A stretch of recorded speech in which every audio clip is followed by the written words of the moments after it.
Alors nous sommes aujourd'hui mercredi, on est le 24 Iyar et nous sommes Daf Kouf de Ktubot.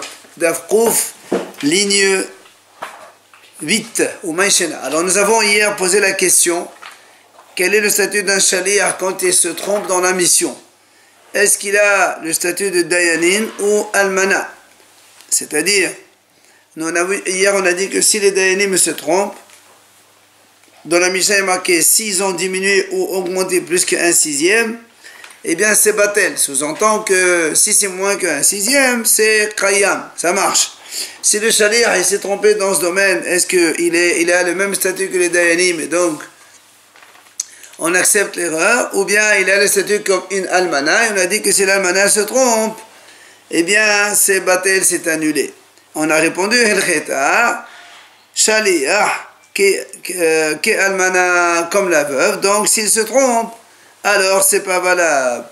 Alors la Gemara pose une question, Maïchena, quelle est la différence avec ce qu'on va voir maintenant dans la Mishnah Mehadetnan? Ha'omer l'ishlohos seutrom. Si un homme, un paysan, il a une récolte, il dit à son serviteur, shaliach, seutrom, va faire toi la trouma. La Mishnah là-bas dit, torem kedat ba'alabayt. Combien c'est la trouma? Comme vous le savez, il y a 3 niveaux de trouma, de prélèvement. Il y a un 40e, un 50e et un 60e. Le moyen, c'est 1 sur 50, 2,5%. Le bon cœur, 1 sur 40, c'est-à-dire 2,5%. Et le mauvais cœur, lui, c'est 1 sur 60, c'est-à-dire 1,6, etc. Excusez-moi, vous avez dit le bon c'est 2,5 et l'autre 2,5. Ouais, non, le bon c'est 2,5, le moyen c'est 2%. 2%. Voilà. 1 sur 50 c'est 2%. Alors lui, qu'est-ce qu'il fait? Il fait comme d'habitude de Baalabait. Il sait, s'il sait combien il fait comme lui. Maintenant, s'il ne sait pas quelle est l'habitude de Baalabait, il va faire la trouma, Benonit, c'est moi. La moyenne c'est combien? Ehad mehamishin.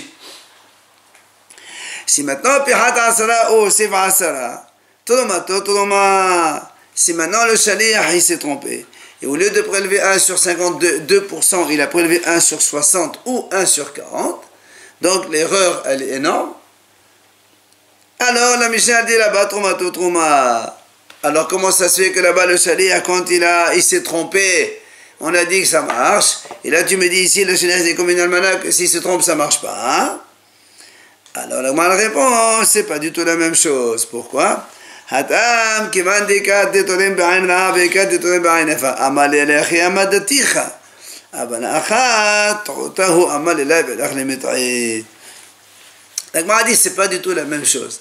Là-bas, quand il s'est trompé dans la trouma, on peut dire qu'il ne s'est pas trompé. Il peut lui dire moi je pensais que toi tu étais comme ça ou tu étais comme ça, puisque ça existe les deux manières.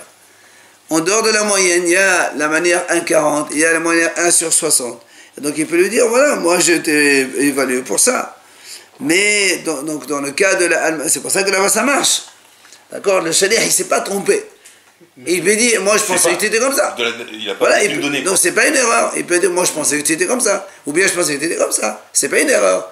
Alors que dans l'almanach, quand elle se trompe, c'est une vraie erreur. C'est pour ça que le shaliach là-bas, il est pas valable. Le shaliach, il a le même statut que ouvrier, employé. Amar Rav Huna bar Hanina Amar Rav Nachman. Il a dit, Rav Huna bar Hanina, au nom de Rav Nachman, Halacha ki devrei chachamim.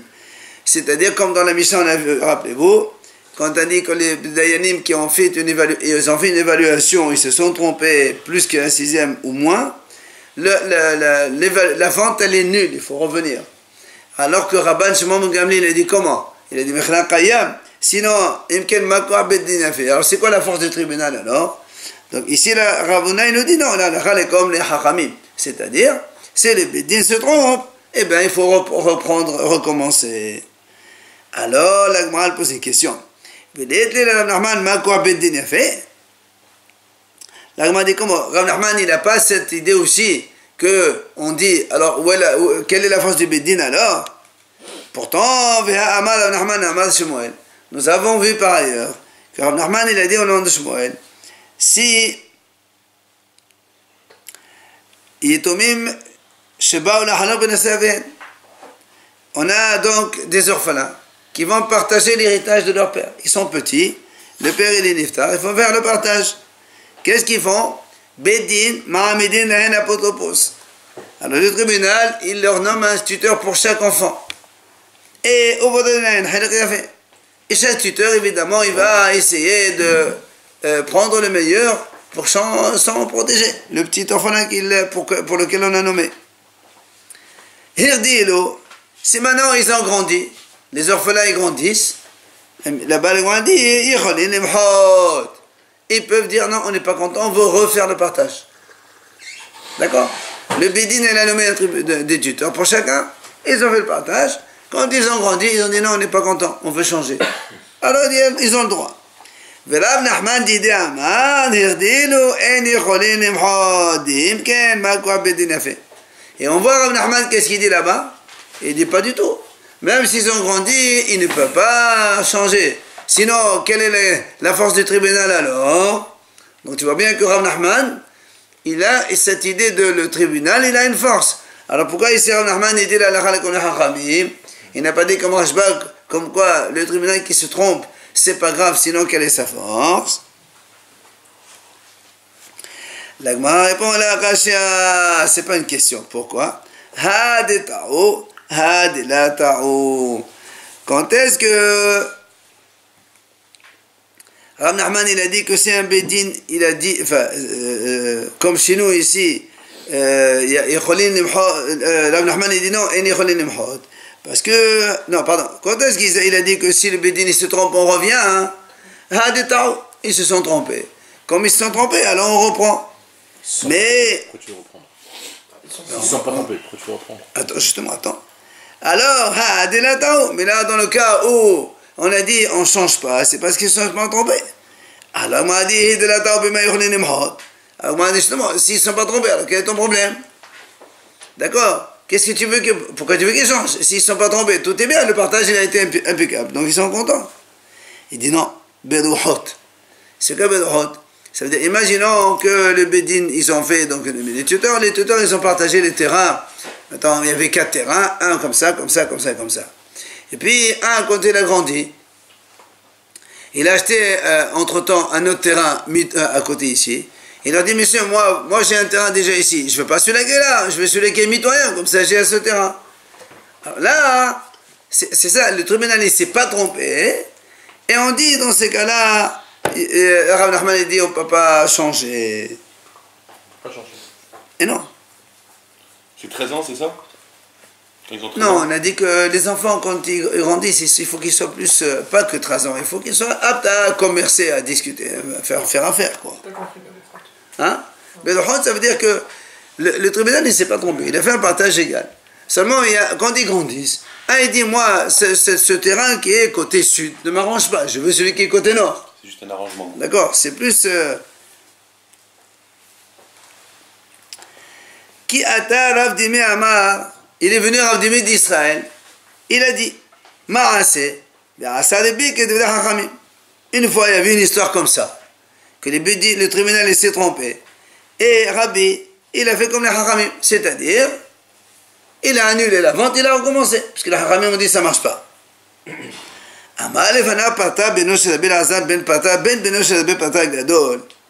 y avait devant lui un Hacham qui s'appelait Parta, qui est le fils de Rabbi Elazar ben Parta, et qui est donc le petit-fils de Rabbi Parta Hagadol. Alors il lui dit à Rabbi, Imken, Magua Bedin Yafi, pourquoi tu as changé? Alors c'est quoi la force du Bedin? Si le Bedin ils font quelque chose, après tu annules, c'est quoi leur force alors? C'est la même chose qu'un homme normal, et quand ils vont, ils se trompent, on annule. Et Rabbi, il a remis les choses. C'est-à-dire, au début, il a annulé la vente. Il voulait donc qu'on refasse la vente de nouveau. Et là, il a dit non, on remet comme on était avant, on ne change pas. C'est-à-dire que même si le Bédine s'est trompé, ça marche.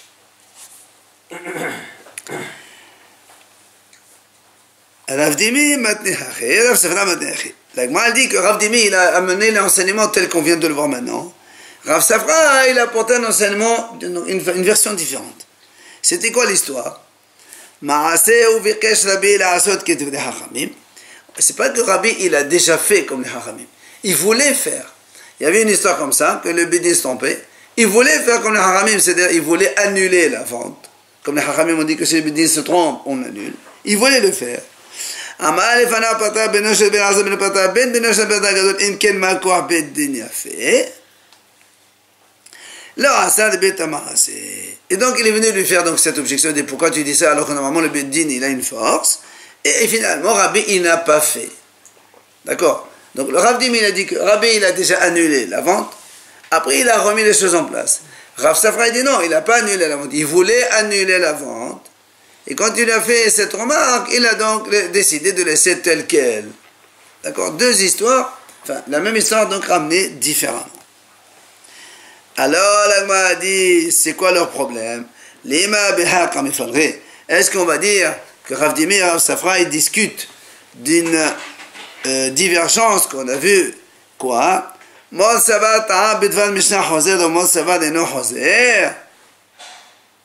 y a une mahloket là-bas dans le Sanhedrin. Est-ce que quand un juge il se trompe bidvad Mishnah dans une chose qui est écrite dans la Mishnah, c'est clair pour tout le monde, est-ce que il revient ou pas? C'est-à-dire, quelqu'un il se trompe. Bon, quand on se trompe, il y a deux choses. Soit on dit que tant pis pour le juge qui s'est trompé, il paye de sa poche. Un jugement, il fait un jugement, il s'est trompé. Alors quand c'est des choses complexes, bon, donc ça dépend du raisonnement et tout ça, c'est le marqué là-bas, Ishalem Beto. Et non, Ishalem Beto. Il paye ce qu'il a fait comme dommage à l'autre. Soit on dit, c'est Ta'ab Bedvad Mishnah, des choses aussi évidentes, là, Hoser. Là-bas, on refait le jugement. Pourquoi il n'y a pas trois Dayanim? Si. Eh ben alors s'il y a trois, il y en a toujours un qui va dire attends, on s'est trompé, avant de prendre la décision, il ne peut pas être seul. On ne parle pas de ce cas-là, on parle dans le cas où il y a eu une erreur de T3, le juge il a pris la décision, après concertation avec les deux Dayanim, et on a fait un jugement. C'est un qui décide parmi les trois. C'est pas un qui décide, c'est les trois qui décident ensemble. Donc voilà, ils ont parole égale. Pardon? Ils ont parole égale, non? Chacun a la même force. Il n'y a pas un qui décide. Ça quel problème? Ben, si on dit une personne qui se trompe, ça peut arriver. Non, c'est pas une personne, c'est le procès, le jugement a été... Donc trois qui se trompent sur la Mishnah. Très bien. Je te signale qu'auparavant, tout était par cœur. D'accord? Il n'y avait rien d'écrit. Donc quoi qu'il en soit, est-ce qu'on va dire Mon Sabat Abedva Mishnah Hoser? Alors, Rav Dimi, qu'est-ce qu'il a dit? Il a dit que Rabbi, il a fait le jugement et il est revenu. C'est comme ça qu'il a raconté l'histoire. Donc lui il pense, un Dayan Ta'abedva Mishnah, comme ça c'est une Mishnah que c'est tellement évident ici, alors c'est pour ça qu'il est revenu. Et Rav Safra, quand il a rapporté l'histoire, il n'a pas dit, il a dit, il voulait faire, mais il ne l'a pas fait. Lui il pense que ce Ta'abedva Mishnah est non Hoser, c'est pour ça qu'il a dit justement qu'il ne s'est pas encore trompé. Est-ce que c'est ça la mahloket? Là, moi dit non. Tout le monde est d'accord que quand quelqu'un il se trompe dans une Mishnah, on refait le jugement. Ça, tout le monde est d'accord. Alors pourquoi ici chacun il a rapporté l'histoire d'une façon différente? Il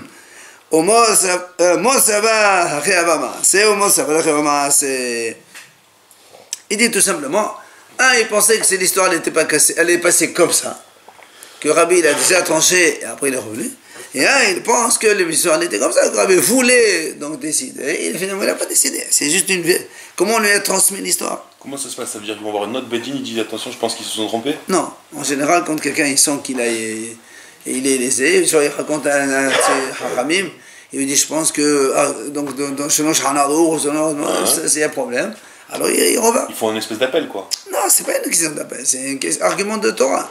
Et le juge même il reconnaît, il dit oui c'est vrai, je me suis trompé. Amar Rav Yosef, Almata Dezavina Ahalayot Ayatme. Obedin Dezavina Ahalayot Ayatme.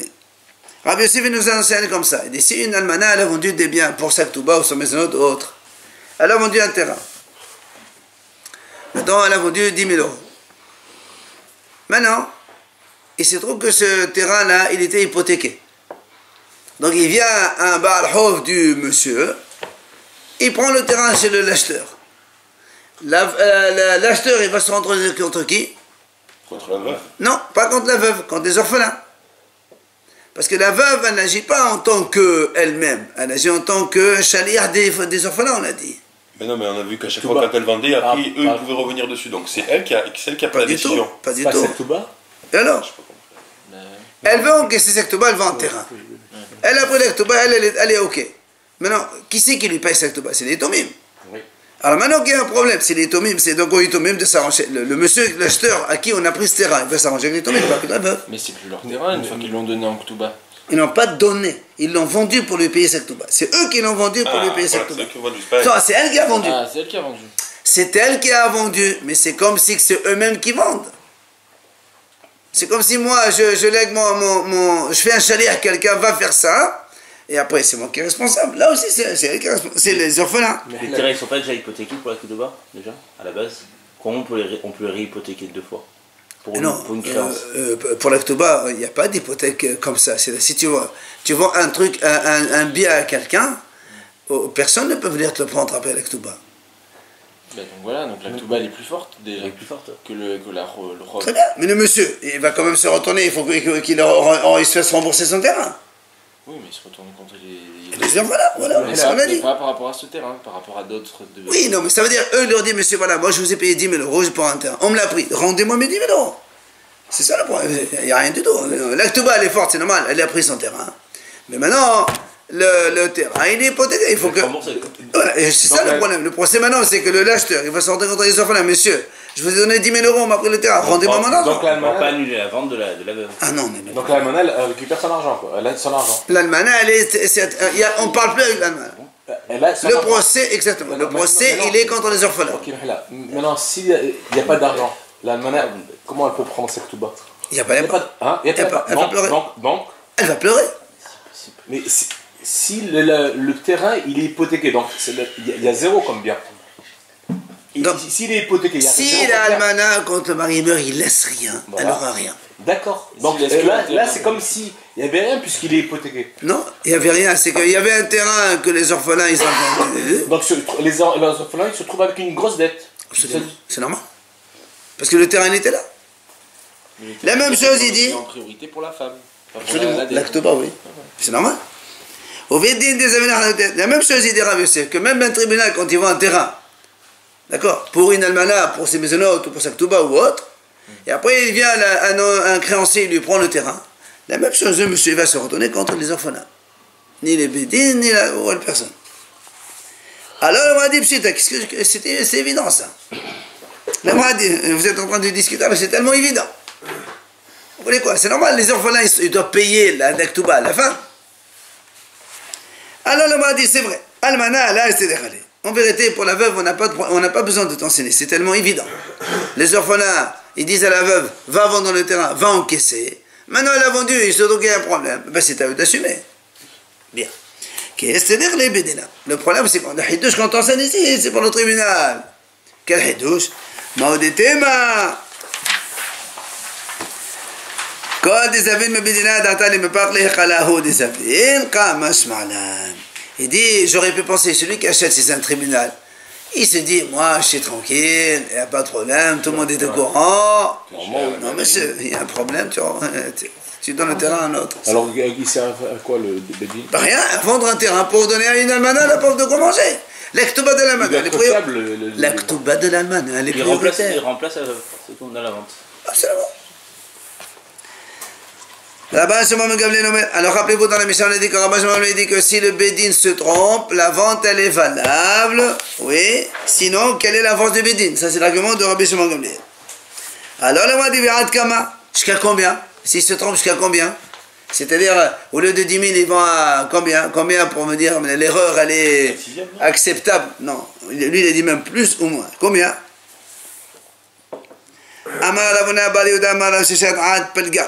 Jusqu'à la moitié. Tu te rends compte, c'est-à-dire que s'ils vont au lieu de 10 000, ils vont à 5 000, au lieu de 10 000, ils vont à 15 000, selon Rabbi Shimon Gamliel, la vente elle est bonne. Taniana Meyachi, la Braïta l'enseigne aussi. Amar Rabbi Shimon Gamliel, Bedin Shemachdo, Shave 200 Bemane ou Shave Mane Be200, Mechran Kayam. Tu te rends compte? Un terrain qui vaut 200, ils l'ont vendu à 100. Ou un terrain qui vaut 100, ils l'ont vendu à 200. Eh bien, la vente, elle est acceptable, puisque ce sont les tribunaux qui ont fait ça. Amar la mémoire, Meshemé de Rav Yosef. Il vient à mémoire, il nous enseigne au nom de Rav Yosef. Bedin Shemachdo Belo Hachraza Naasa Kemish Taobet Vameshav Hosrin. Si Bedin, ils vendent un terrain sans Hachraza, sans publication, Vous vous rappelez, on a dit que le Bédine, avant de vendre, il fait une publication. S'ils ont vendu un bien sans publication, c'est comme si ils se sont trompés dans quelque chose de Mishnah, c'est-à-dire de évident, et ils doivent hosri. Et on refait la vente. Alors là, on a dit comment? Na'asu, vada, ta'ou. Toi, tu as dit c'est comme si que. C'est comme si que. C'est Vada qui se sont trompés. Il y a une Mishnah qui dit, dites-nous, il y a une Mishnah qui dit tout simplement, pardon, Shum Haïtomid, Shlushim Yom, Beshama Yerdesh, Shishim Yom, Omar Lezen, Babakon Ba'adev. La Mishnah dit clairement, quand les Hitomim, on veut leur vendre le bien, on fait donc publication pendant 30 jours, et Shema Yerdesh, quand on veut vendre un Yerdesh, on publie pendant 60 jours, Omar Lezen, Babakon Ba'adev, et on fait une déclaration le matin, une déclaration le soir. Donc c'est une Mishnah. Tu me dis, c'est comme si ils se sont trompés dans une Mishnah. Mais heureusement, bien sûr qu'ils se sont trompés dans une Mishnah. C'est pas comme si ils se sont trompés dans une Mishnah. D'accord? On dit là-bas, et on fait une déclaration le matin, et on fait une déclaration le soir. Pourquoi le matin? Le matin, quand les ouvriers ils vont au travail, ils entendent la déclaration, il y a un terrain à vendre. Alors ils en parlent à leur patron. Et après le soir, le patron lui dit, écoutez, allez voir, est-ce que c'est bon, est-ce que c'est pas bon? Parce que les paysans, enfin, ceux qui sont propriétaires, en général, ils ne savent pas. Ils demandent à leur employé, est-ce que ça vous paraît bon ce terrain, oui ou non? Allez voir, après on va rapporter. Et donc on fait ça 30 jours ou 60 jours selon ce que c'est. Mais pourquoi on parle du Mishnah, qui se trompe sur le Mishnah? On vient de dire. On a dit que si le tribunal il a vendu sans publication, c'est comme si ils se sont tombés dans un truc de Mishnah, et donc ils doivent revenir. Nous on a dit tout à l'heure. Mishnah, une Mishnah. D'accord, mais bon, ça peut être un autre paramètre qui vient par la suite. Non. Les Mishnayot, ils doivent être connus de tout le monde. D'accord, ok. Si quelqu'un se trompe d'une Mishnah, c'est tellement élémentaire qu'on ne peut pas accepter ton jugement. Il faut avoir un autre paramètre. Il n'y a pas de paramètre. Pour l'instant, on dit il n'y a que la Mishnah. C'est ça. Mais pour la Mishnah, c'est une question de décision de justice. Non. Regarde ici, comme ils ont vendu son publication. Tu trouves ça normal? Non. Donc tu reviens. D'accord. Tu ne vas pas dire. Ah, puisqu'il s'est trompé, tant pis pour lui. Non, monsieur, c'est une Mishnah, c'est évident, donc il faut revenir. Alors, le m'a dit non, si on prend cette Mishnah-là, le m'a dit non, dans cette Mishnah, il n'y a pas marqué Bédin, il y a marqué celui qui. Peut-être, moi j'aurais pu penser que cette Mishnah, elle parle de Shalia, elle ne parle pas de Bédin. Donc c'est sûr que c'est pas aussi évident que ça. Donc c'est pour ça qu'on dit comme si que. En fait, la Mishnah, c'est comme si que c'est la loi. À l'époque. Et TV Ravashi les mémoires. Ravashi il objecte à un mémoire. Donc un mémoire qui vient de dire maintenant qu'un bédine qui vend sans publication, on revient. Alors il dit pourtant nous on a vu. Qu'est-ce qu'on a vu nous? Shoma Dayanim, dans notre Mishnah ici. Shoma Dayanim shepehat ushtut uhotir ushtut. Mechnan batel. Nous on a dit que c'est le tribunal. Il a vendu un bien. Il a vendu à plus cher de 1/6, moins cher de 1/6. On a dit Mechran Batel, la vente elle est nulle, selon les Hachamim. D'accord? Alors le mal déduit, machement que savez, mais s'ils ont vendu au prix égal, c'est que la vente elle est bonne. D'accord? Parce que toi tu m'as dit, s'ils ont vendu à 1/6 de plus ou 1/6 de moins, c'est nul. Machement que s'ils ont vendu à égal, c'est bon. Mechran Kayam. Mais, n'est-ce pas qu'on parle qui n'ont pas publié, et pourtant c'est. On a dit que ça marche. Alors comment toi tu dis comme ça? Si le Bédine elle a vendu son publication, c'est nul. Pourquoi on dit qu'ils doivent... Non, c'est pas là. Ils ont pas publié. Comment c'est qu'ils ont pas publié? Parce que s'ils ont publié, nous on a vu que quand on publie, on a vu ici, voilà, on a vu dans la Mishnah, s'ils ont publié, même s'ils vendent 200 à 100 ou 100 à 200, ça marche. Ben oui. Donc tu es obligé de dire ici qu'on n'a pas publié. D'accord? Là, on m'a dit là, Bet Akhrouz. Non, ils ont publié. Moi j'ai pas On m'a dit. Pardon. Même s'ils vendent en plus, c'est quoi le problème? Je m'ai entendu. S'ils vendent en plus. Oh, mais tu as trompé l'acheteur. Et là, on fait quoi? Ils ont publié. Trompé. C'est presque aux ventes aux enchères. Justement, c'est pour ça qu'on dit. S'ils ont publié, il n'y a pas de problème. Voilà. Alors c'est pour ça qu'on m'a dit. Mais en plus. Nous, on est en train de dire que si le tribunal il a vendu sans publication, on revient. Okay. Là, on m'a dit, voilà ici il y a marqué qu'ils ont vendu, c'est nul. Quand ils ont fait pas plus que. Machement que s'ils sont fait égal, c'est pas nul. La vente elle est valable. Même sans publication. Là, on m'a dit non, qu'ils étaient sans publication. C'est parce que dans la Seva, il y a marqué publication. Moi, je de la région parle, il n'y a pas de publication. Dans tous les cas de figure, on peut annuler une vente si elle n'a pas été publiée. C'est s'il a dit à mémoire. Et c'est pour ça qu'on a objet de contrat à mémoire. Ah, mais des Seva Bedardouz. Puisque dans la Seva, on parle qu'il y a eu publication. Mais dans la région, on parle qu'il n'y a pas eu de publication. Sinon, on ne répète pas les mêmes choses dans les deux fois. Des Qatan et Seva, justement, ils t'amènent la Seva. Et Maaso et Geret Bekoret. S'ils ont fait donc sa lettre de publication, Avlomar de Shavé Mané Bemata et Moshavé Matin Bemané, Mechan Kayam. Donc on voit bien que la Sefa elle parle de qu'il y a eu publication. Donc c'est sûr que la Risha non. Elle là, la Olam, la Gemara a dit en vérité, c'est vrai, ils n'ont pas fait de publication. Ah, donc s'ils n'ont pas fait de publication, la vente elle est valable. Alors comment Amémor il dit, question contre Amémor, Amémor dit que si le Bédine est vend sans publication, la vente est nulle. Il faut revenir. Question contre Amémor. Donc moi dit non, on veut la kasha. C'est pas une question. Pourquoi? Kan bidvarim she machdizin alehen, kan bidvarim she en machdizin alehen. Il dit dans une mission on parle des choses pour lesquelles on doit publier. C'est pour ça que s'ils n'ont pas publié, ça marche pas. Et là-bas dans la mission on parle des choses pour lesquelles on ne peut pas publier. Et la mission, elle va nous expliquer c'est quoi les choses sur lesquelles on ne peut pas publier. Voilà les choses pour lesquelles le tribunal n'a pas le droit de publier. C'est quoi? Quand on vend des serviteurs, ou bien quand on vend des métaltélines, des objets mobiles, ou bien quand on vend des shtarot, des contrats, ces trois-là, on n'a pas le droit de publier. Là, moi, je vais expliquer pourquoi. Pourquoi tu n'as pas le droit de publier? Parce que si l'esclave il entend qu'on fait des publications, on va vendre, il s'en fait, il prend la fuite, il s'en va. Donc pour ça on ne publie pas. Il le sait qu'il va être vendu. Hein? Il est esclave. Ah non. C'est son métier à plein temps.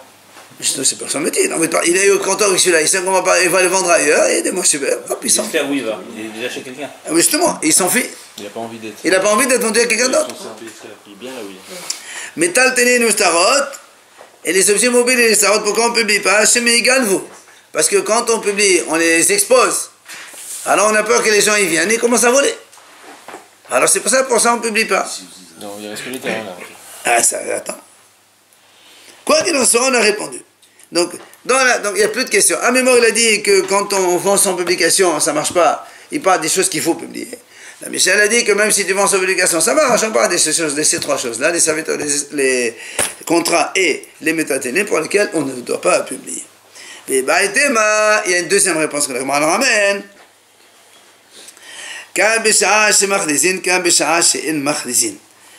Un, on parle dans le temps où on déclare, et l'autre il parle dans les mots. Il y a des moments où on ne peut pas déclarer, on ne peut pas publier. C'est quoi les moments? Il dit, si on veut payer les impôts des orphelins, ou bien si on veut payer pour les maisonnotes, ou bien si on veut payer pour la kvoura du mari, on ne va pas commencer à faire des publications en 30 jours et 60 jours. Oh, il faut l'enterrer maintenant. Alors on vend le plus rapidement. Donc c'est pour ça, là-bas, quand est-ce que la Mishnah a dit ça marche? C'est parce qu'on va vendre des choses dans des moments où on ne peut pas publier, il n'y a pas le temps. C'est pour ça que ça marche. À mémoire, il dit que ça ne marche pas. Hein. Il parle des choses qu'on n'est pas pressé. C'est pour ça que si tu ne publies pas, tu es nul. Mais pour ça, tout le monde est d'accord. Donc pour, évidemment, c'est pour ça qu'on est en train de mettre en accord la Mishnah avec un mémoire. Débat était mal, on donne une troisième réponse. Là, on est dans une ville, un endroit où on publie. Et là, on est dans une ville où on ne publie pas. Pourquoi? C'est quoi ça? Comme Rav Nachman il nous a enseigné. Mais dans la ville de Nherdera, on n'a jamais fait des publications. Quand on vend des choses, on ne publie pas. Pourquoi? Ça vaut maintenant monsieur de vrai Bishuma. Les gens ils pensaient que ils sont tous des hachamim, on n'a pas besoin de publier. Quand on vend quelque chose, on connaît le prix, donc il n'y a personne qui peut relever l'autre. D'accord? Au début, on pensait ça. Amal, et Rav Yosef, il vient Rav Yosef, il dit non. Les Dédés me fassent j'allais mener de Rav Nachman. Moi, Rav Nachman, il m'a expliqué pourquoi un Herdera, on ne publie pas. C'est Celui qui achète des biens comme ça, des ventes aux enchères, après, il est méprisé par les gens. On lui dit, toi, tu achètes des biens, comment on appelle ça, les saisies, c'est ça? Ouais. Voilà. Hachouma, c'est honteux. Comme ça, tu achètes des choses comme ça. Alors, c'est pas ça, on fait pas ça dans cette ville de Nerdera, on fait pas ça. Pourquoi il ne faut pas chercher? Non, ils veulent pas publier vente aux enchères des choses saisies. Pour ne pas que les gens, quand ils achètent, on les traite un peu de zama basse classe. Tu achètes des choses comme ça. Aïe, hachouma. Mais C'est quoi? Pour les orphelins? Les acheteurs, tu achètes quelque chose de saisi. Oh. Ouais, c'est Les vrai. saisies, des... Quelqu'un il est en train de mourir et toi tu l'achètes un truc, tu le crèves. Pas faire rentrer à l'autre. Hein? À l'autre, pas à l'acheteur. À l'acheteur. C'est l'autre qui est méprisé, c'est pas l'acheteur. Et non, c'est l'acheteur. Le primeur, là. Toi tu achètes. N'achète pas. N'achète pas. Comme ça, au moins, quand personne achète des produits qui sont, on leur donne à son propriétaire. Amar Rav Yehuda Amar Shmuel. Il a dit Rav Yehuda au nom de Shmuel, Metaltelin shel yetomim, shamin otan ou mochlin otan le elta. Quand on a des objets mobiles, des orphelins, on les évalue, on les vend immédiatement. C'est-à-dire, tu dis pas, tu attends le jour du marché. Si on a besoin de donner à manger aux orphelins ou autre chose, tu dis pas, on attend le marché. Tout de suite, ça veut dire que, Rachid a dit, imagine, tu as des fruits, tu n'attends pas qu'ils pourrissent. Immédiatement, tu vends. La Bhazda Amar Avimé Mochlin Otan le Shfaqi. La Bhazda, au nom d'Avim, il dit non, attends le marché. Comme ça, quand tu as le marché, on les vend plus cher. Il y a beaucoup de monde, évidemment, ça va. Alors il m'a dit de l'appeler, en vérité, il n'y a pas de mahlok entre les deux. L'autre, il a dit qu'il attend le marché parce qu'on est à quelques jours avant le marché. Donc le marché il est proche. Alors attends, ça fait rien. Celui qui a dit non, on n'attend pas, c'est parce que le marché est loin. Si c'est la semaine prochaine, c'est trop loin. Alors tu vends immédiatement, tu n'attends pas.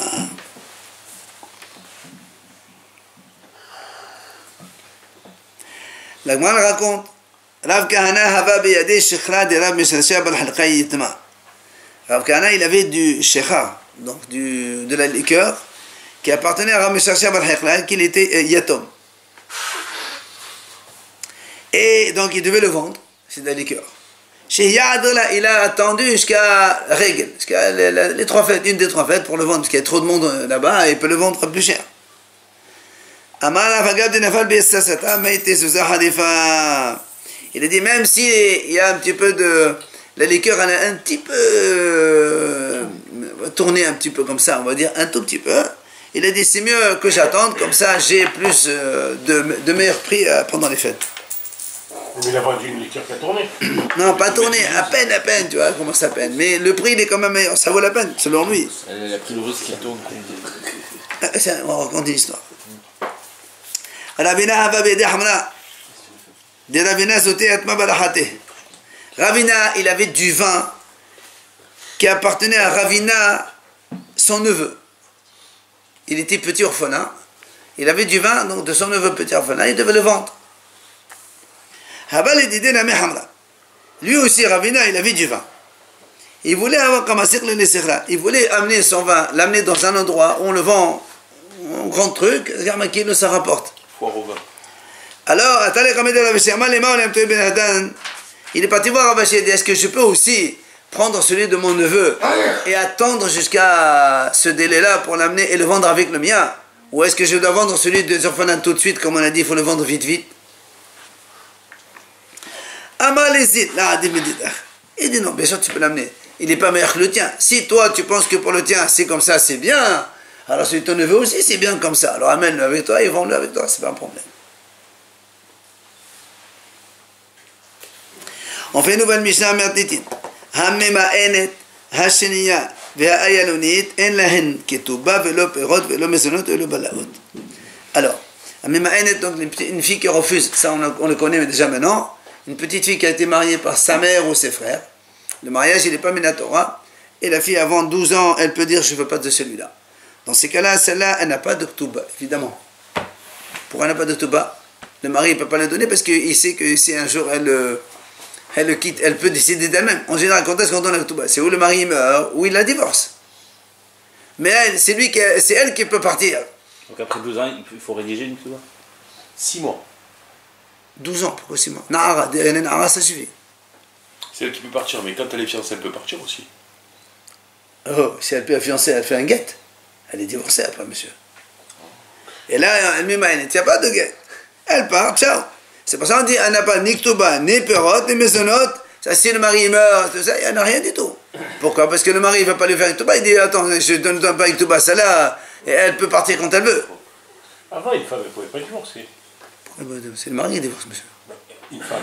Aujourd'hui, une femme peut divorcer. Bah putain, oh, tu vois une femme qui peut divorcer aujourd'hui? Aujourd'hui, non. Une femme peut divorcer. Mais je parle pas de notre, je parle de la Torah. Moi, Non, mais même en Israël. Mais avant, Quel Israël? La Torah dit c'est l'homme qui donne le guet à sa femme, c'est honnête, c'est tout. Ou tu as vu qu'une femme divorce? C'est pas une femme qui divorce. J'ai connu des gens, des femmes, ça va. Monsieur, dans la Torah, c'est l'homme qui donne le guet à sa femme. Tant que l'homme n'a pas donné de guet à sa femme, la femme n'est pas divorcée, elle n'a pas le droit de se marier avec quelqu'un d'autre. Hachenia, la seconde. Vous vous rappelez ce que c'est la seconde? Non, la grand-mère, la petite fille, d'accord? Ça, c'est des hachamim qui l'ont interdit, c'est pas marqué dans la Torah. Ça aussi, elle n'a pas ni Ktuba, ni Perot, ni Maisonot. Pourquoi hachamim dit ils ont puni le monsieur qui a fait ça? Tu sais que c'est assuré, tu l'as fait quand même, alors punition. La femme, elle n'aura pas ni Ktuba, ni Perot. Pour qui? Pour l'homme ou la femme? Pour la femme. Et l'homme? On peut le punir aussi, en lui obligeant de payer? Non, au contraire. La femme, elle n'a pas le droit de se marier avec celui-là.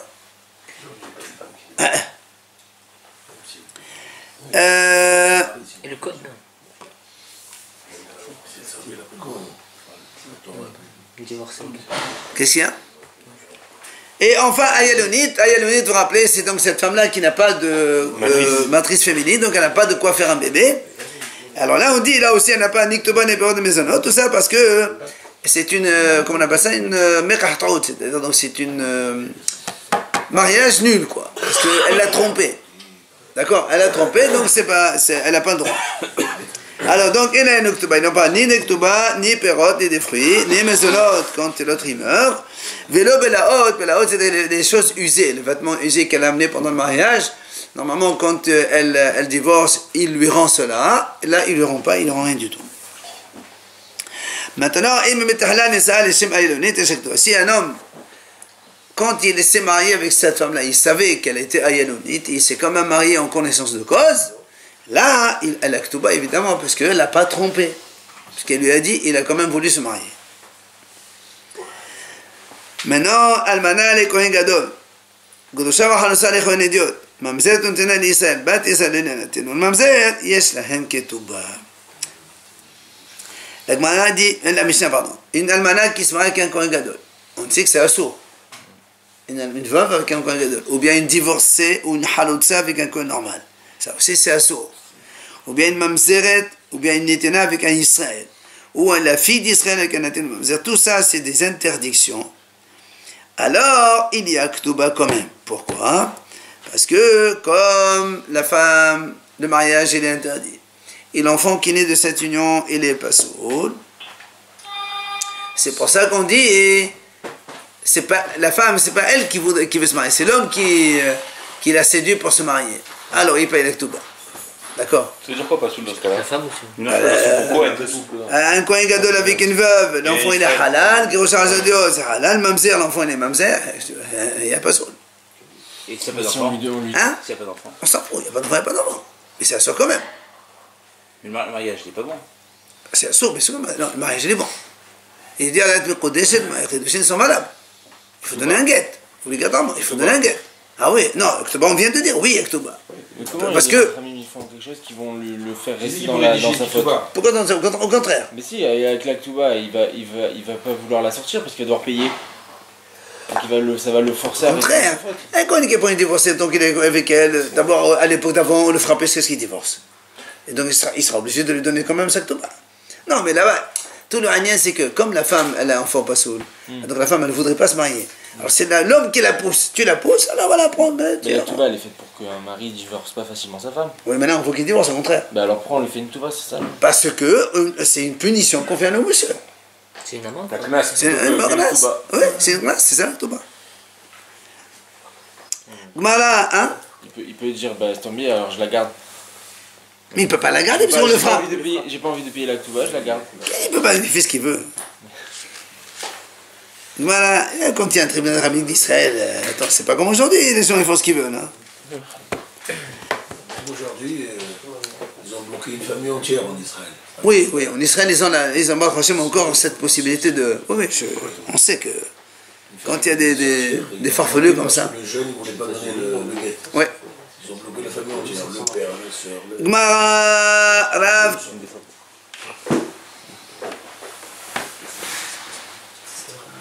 רב תני קטנה יוסה בגט אין לה כתובה בכל שכן ממאנת שמואל תני ממאנת אין לה כתובה אבל יוסה בגט יש לה כתובה הגמרא dit comme ça Rav il a dit comme ça קטנה une petite fille qui était mariée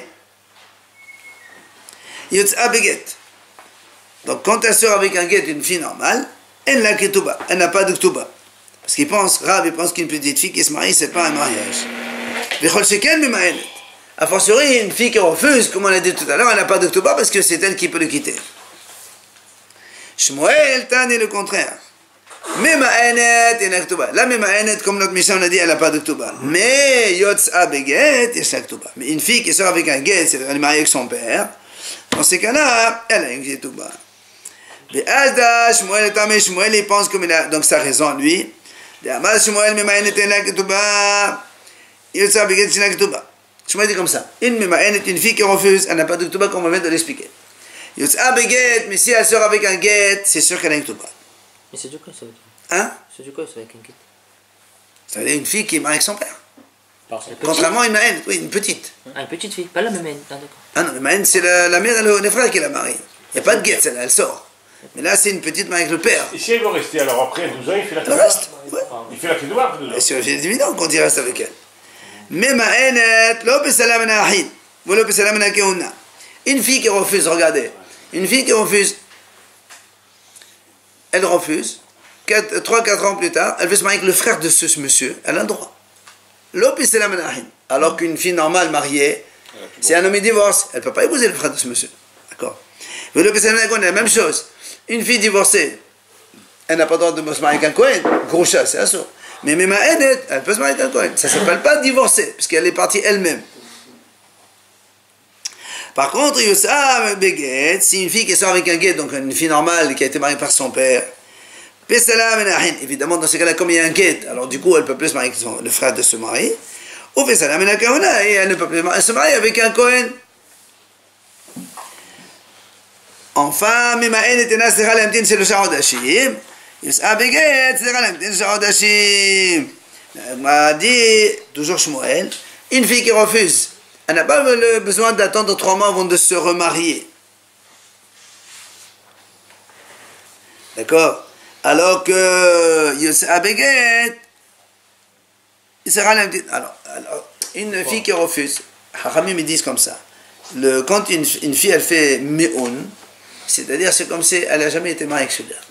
Donc elle n'a pas besoin d'attendre 3 mois avant de se marier. Avec une Ketana qui s'est mariée normalement par son père, et donc elle sort avec un guet, bien que normalement une fille de moins de 12 ans, on a dit la dernière fois qu'elle ne peut pas avoir d'enfant, eh bien elle doit quand même attendre 3 mois avant de se marier avec un autre, parce que Haramim ne fait pas faire des différences. Toute femme qui divorce ou toute femme qui est veuve, elle attend 3 mois obligatoirement avant de se marier. Dans tous les cas, il n'y a pas eu de relation. Mais il n'y a pas de takana du tout. On n'a pas peur Parce qu'il n'y a pas eu de relation. Même, elle ne peut pas devenir enceinte.